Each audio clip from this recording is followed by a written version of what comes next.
Alors, le vaccin contre la grippe, c'est un vaccin dit inerte.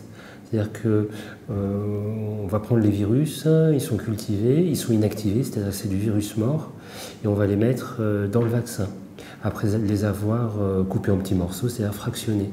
Alors, il y a d'autres vaccins aussi qui ne sont pas à virus entier fractionnés. On va prendre juste les antigènes qui nous intéressent, qui vont susciter la réponse immunitaire.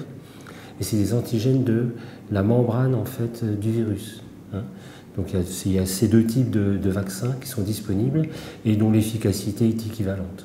Donc concernant la composition du vaccin, il faut savoir que les virus de la grippe sont des virus qui changent en permanence.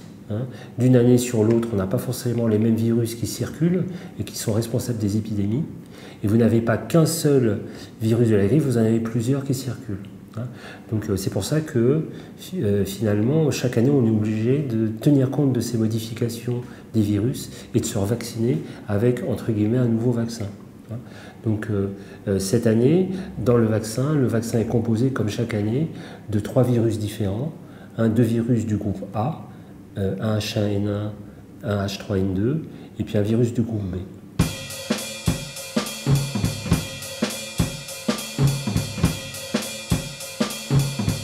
Alors le vaccin, en fait, il va donner une protection contre une maladie infectieuse, contre un agent infectieux, en préparant en fait notre système immunitaire à le reconnaître et à se défendre pour empêcher l'infection. Donc c'est le principe de la vaccination, c'est comme ça.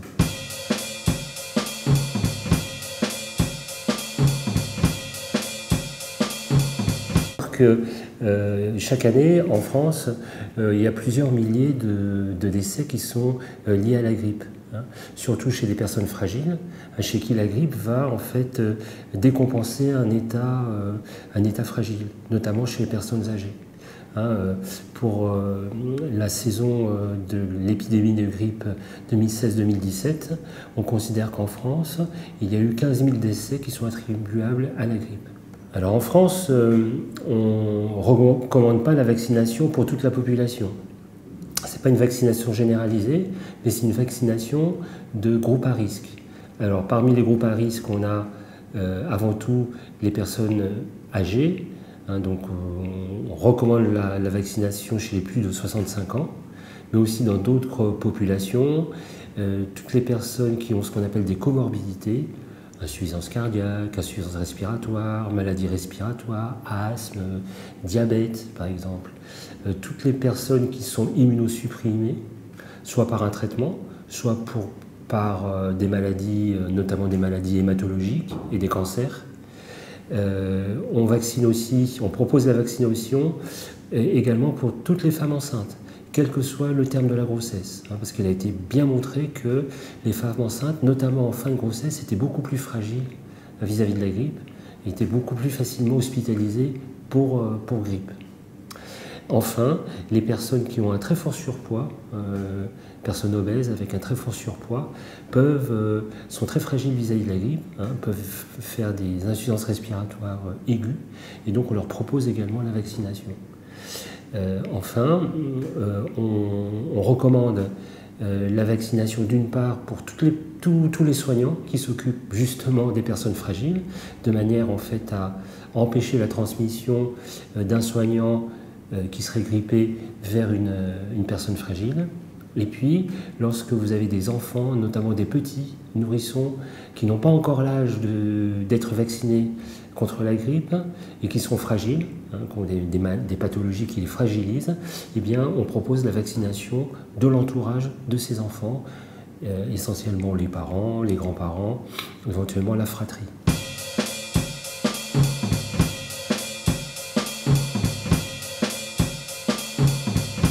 Alors, il faut savoir qu'en France, ces 10 dernières années, il y a eu une baisse vraiment importante de la couverture vaccinale contre la grippe, notamment chez les personnes âgées.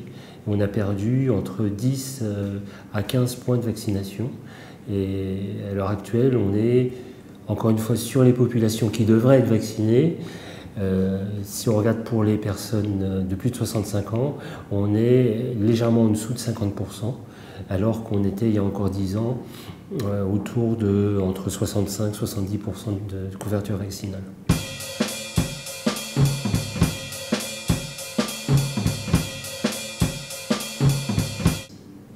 Alors, vous pouvez vous faire vacciner par tout médecin, essentiel pour le médecin traitant. Les infirmières peuvent tout à fait vacciner contre la grippe, en sachant que la première vaccination contre la grippe est de la responsabilité du médecin. Voilà. Après, quand la personne a déjà été vaccinée, il peut se faire vacciner tout à fait par une infirmière. Et puis, nouveauté, il y a un certain nombre de pharmaciens libéraux qui peuvent vacciner en officine, c'est-à-dire ils sont à la délivrance en fait du vaccin, et si le patient le désire, il peut être dans la foulée vacciné par son propre pharmacien. Les sages-femmes également elles ont tout droit de vacciner les femmes enceintes dont elles s'occupent, et même l'entourage des femmes enceintes. Vaccination contre la grippe, et les vaccins que nous avons à l'heure actuelle sont des vaccins qui sont fabriqués depuis maintenant plus de 40 ans. On connaît très bien en fait la sécurité de ces vaccins, avec une efficacité qui permet, même si elle n'est pas de 100%, qui permet de protéger notamment les plus fragiles et d'éviter des décès chaque année en France. Donc il faut vraiment qu'on arrive à faire remonter la couverture vaccinale contre la grippe, parce qu'elle a trop baissé ces temps-ci, ça expose à des complications importantes chaque année. Une réaction? Un témoignage? Commentez ce reportage sur dijonsanté.fr.